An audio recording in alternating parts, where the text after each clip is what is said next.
You've probably walked down the supermarket aisle 1,000 times, grabbed that jar with the bright green label screaming natural or organic, and felt pretty good about your choice. I used to do the exact same thing, standing there in Woolies, comparing spreads, reading the front of the jar, seeing words like no added sugar or whole grain goodness, and thinking, yeah, this is the smart choice for my family. But here's the thing that changed everything for me. One afternoon, I actually turned the jar around, and what I found hiding on that back label, in that tiny print most of us never bother reading, completely flipped my understanding of what I'd been feeding my kids for breakfast every single day. 8 specific brands, all of them sitting on Australian shelves right now. All of them marketed as the healthy alternative. And every single one of them has something lurking in that ingredients list that the marketing department really doesn't want you to notice. Now, I'm not here to tell you what to eat, or to make you feel bad about your choices. I'm just a regular person who got curious, started digging, and realized that what these companies call healthy and what our bodies actually need are two very different things. What I discovered over the next few weeks of reading labels, comparing ingredients, and talking to actual nutritionists completely changed how I shop. And by the time we reach the end of this conversation, you're going to see these brands in a completely different light. Because the truth hiding in plain sight on those labels, it's something every Australian family deserves to know. Let's start with something you've definitely seen, probably bought, maybe even recommended to a friend because it seemed like such an obvious healthy choice. I'm talking about one of those nut butter brands that positions itself as the premium, health-conscious option. You know the type. Beautiful packaging. Usually costs about twice as much as the regular stuff. And right there on the front, in big friendly letters, it'll say something like, all natural, or nothing artificial. Sounds perfect, right? Except when you actually read the ingredients, something interesting happens. That jar of almond butter, the one charging you $8 more than the basic version, contains exactly 2 ingredients more than it should. Almond butter should be almonds. Maybe a pinch of salt, if you like that. But this premium brand, the one marketing itself to health-conscious Australians, sneaks in vegetable oil and sugar.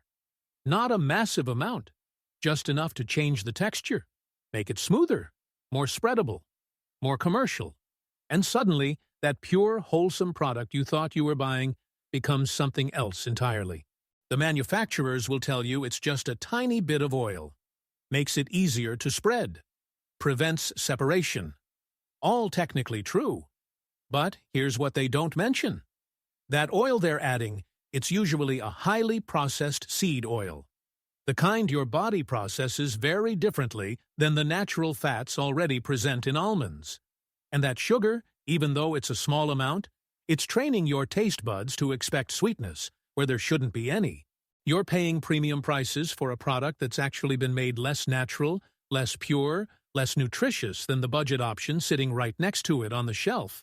And this exact pattern, this same deceptive strategy, it shows up again and again across multiple categories. Now let's talk about peanut butter for a moment, because this is where things get really interesting. There's a particular brand, extremely popular in Australia, markets itself with this wholesome, Australian-made, family-friendly image. The jar literally has pictures of peanuts right there on the front. You look at it and you think, yeah, this is obviously just peanuts. Except it's not. The ingredients list on the back tells a different story. Peanuts, yes, but also sugar. A lot more sugar than you'd expect. Then there's vegetable oil again. And here's the kicker. Hydrogenated vegetable oil. That's partially hydrogenated fat. The stuff that creates trans fats. The same trans fats that health authorities have been warning us about for decades. The same fats linked to increased risk of heart disease, inflammation, higher bad cholesterol levels. And this brand, this supposedly wholesome, trustworthy Australian company, they're putting it in a product they market to families, to parents buying spreads for their children's school lunches. When you actually calculate the sugar content, you realize that a standard 2-tablespoon serving of this peanut butter contains almost as much sugar as a couple of Tim Tams. But nobody thinks of peanut butter that way. We think of it as protein, as healthy fats, as something nutritious we're adding to our morning toast or our kid's banana. The brand knows this.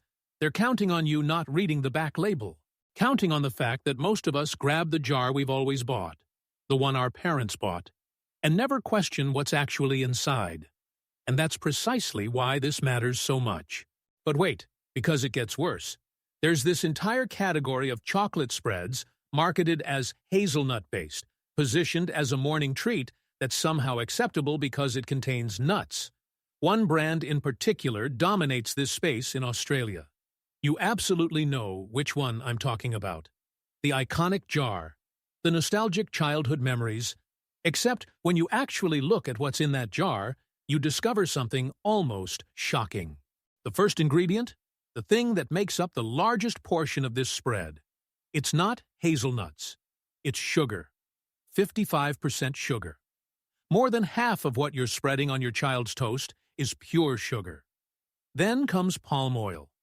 Then hazelnuts finally show up, making up about 13% of the product. 13% in a hazelnut spread. And here's the really clever part of how this all works. The marketing never actually says this is healthy. They're too smart for that. They just show happy families, breakfast tables, children smiling. They use warm colors and friendly fonts. They sponsor youth sports. They create this emotional association between their product and well-being, between their brand and family values. But technically, legally, they never make specific health claims. Because they can't. Because if they did, they'd have to back those claims up with actual nutritional evidence. And the nutritional evidence for a spread that's 55% sugar, it's not exactly compelling. So instead, they rely on implication, on association, on the fact that most people won't flip that jar over and actually read what they're buying. Moving into the category of vegetable-based spreads now, because this is where the deception becomes almost artistic in its complexity. There's a brand that positions itself as the healthy alternative to butter. Lower in saturated fat, better for your heart, plant-based, all the right buzzwords. And many Australians have switched to this spread specifically because they believe it's healthier.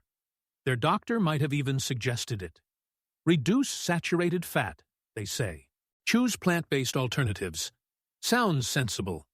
Except when you dig into what's actually in these spreads, when you understand how they're made, the picture gets complicated very quickly.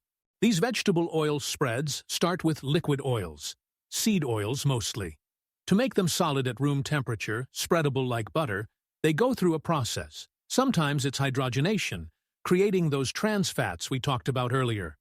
Other times it's a process called intrasterification, which rearranges the fat molecules without creating trans fats, but might have other metabolic effects we're only beginning to understand. Then they add emulsifiers to hold it all together, preservatives to give it shelf life, colorants to make it look like butter, and often they add extra vitamins to fortify it so they can claim health benefits on the label. The end result is a highly processed product, dozens of manufacturing steps removed from anything natural.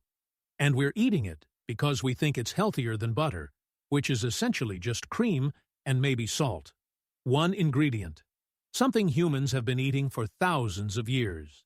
The saturated fat argument, the one these brands build their entire marketing on, it's become increasingly controversial in nutritional science. Recent research suggests the relationship between saturated fat and heart disease might be far more complex than the simple story we've been told. Meanwhile, these seed oils in the spreads, they're high in omega-6 fatty acids. And in the modern Western diet, we're already consuming omega-6 at levels completely out of balance with omega-3. This imbalance, it's linked to inflammation, to various chronic health conditions. But you won't see any of that mentioned on the jar.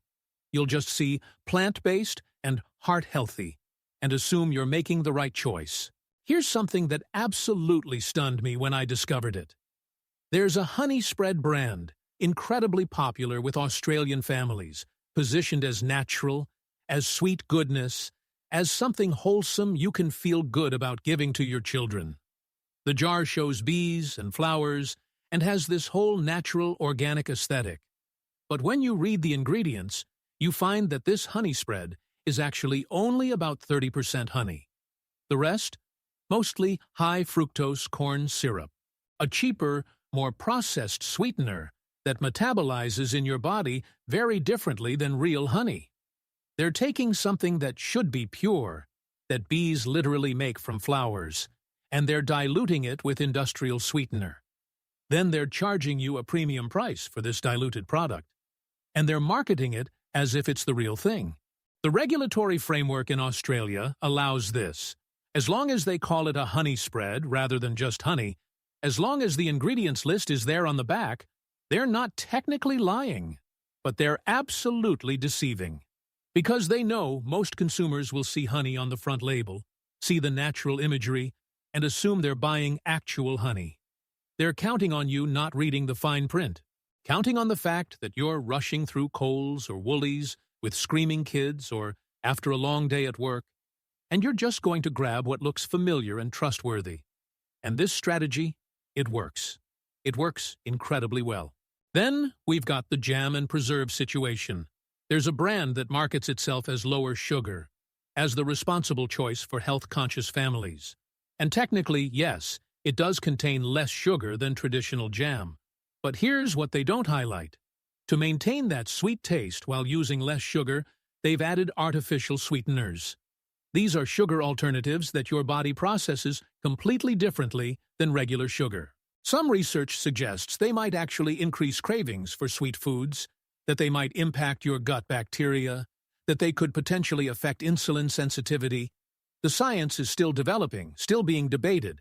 But the point is, this isn't simply a healthier version of jam. It's a different product entirely, with its own set of potential issues. Yet, it's marketed as if reducing sugar automatically makes it healthy, as if there are no trade-offs, no downsides, no complexities worth mentioning. And we need to talk about what's happening with tahini and seed butter spreads. These have exploded in popularity in Australia over the last few years. Positioned as exotic, nutritious, different from boring old peanut butter. And pure tahini, pure sesame seed paste, it genuinely is nutritious. Packed with minerals, healthy fats, protein. But several brands have figured out that most Australians don't know what tahini should taste like. So they add sweeteners. They add oils to change the texture. They add salt levels that would make your doctor concerned. One particular brand of sweetened tahini contains more added sugar per serve than many chocolate spreads. But because it's tahini, because it has this health halo around it, because it's something you'd find in a health food store, consumers assume it's good for them. The marketing reinforces this assumption at every opportunity. What all of these examples share, what connects every single one of these brands, is a fundamental understanding of consumer psychology. These companies know that most people make purchasing decisions based on the front of the package, on brand recognition, on emotional associations and marketing messages. They know that only a small percentage of consumers will actually turn the jar around and read the ingredients. And even among those who do read the ingredients, many won't fully understand what they're reading. What is intraesterified fat? What's the difference between sugar and maltodextrin?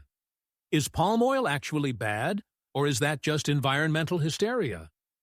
The companies count on this confusion. They exploit it. They use it to sell products that sound healthy, that look healthy, that feel healthy, but that often contain the exact ingredients we're trying to avoid. The really frustrating thing, the part that genuinely bothers me after all this research, is how unnecessary most of this is. Pure peanut butter, just peanuts, and maybe salt, it exists. It's available in Australian supermarkets. It's often cheaper than the processed versions. Pure tahini exists. Real honey exists. You can buy actual butter. The simple, honest versions of these products, they're right there on the shelf. But they don't have the marketing budget. They don't have the shelf space. They don't have the brand recognition. So they sit there quietly while the processed, marketed, hyped-up versions dominate the market and our shopping trolleys. Understanding all of this, actually knowing what to look for, it's changed how I shop completely. Now I spend maybe 30 seconds longer in each aisle. I pick up the jar. I turn it around. I read ingredients, not marketing. I've learned that if something needs to shout about being healthy, it probably isn't. Real food doesn't need to market itself. It just is what it is. And I've discovered that my family doesn't miss the sugar-loaded, oil-enhanced, chemically preserved versions. We actually prefer the real stuff now. Once your taste buds adjust, once you stop expecting everything to be sweet and smooth and perfectly textured, you start appreciating food for what it actually is. The 8 brands I've highlighted, they're not breaking any laws. They're not doing anything illegal.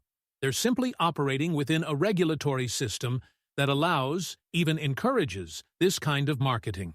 A system where you can call something natural while pumping it full of processed oils. Where you can imply health benefits without any scientific backing. Where you can show happy families and wholesome images while selling products that nutrition experts would never recommend. And until we as consumers start demanding better, start reading labels, start choosing real food over marketed food, nothing will change. These companies will keep doing exactly what they're doing because it's profitable. Because it works. So next time you're in the supermarket, standing in that spread aisle, looking at all those jars with their bright labels and friendly fonts and health-conscious messaging, I want you to remember something. Those companies aren't there to make you healthy. They're there to make money. And the way they make money is by convincing you that their processed, enhanced, marketing-heavy product is somehow better than the simple, honest alternative. They're betting on you not reading the label, not asking questions, not thinking too hard about what you're actually buying. And for years, decades even, that bet has paid off incredibly well for them. The question is, are you going to keep letting it work? Or are you going to start reading those labels, asking those questions, and making choices based on what's actually in the jar rather than what's printed on the front of it? Because once you start seeing what I've shown you today, you can't unsee it. And your next trip down that supermarket aisle, it's going to look very, very different.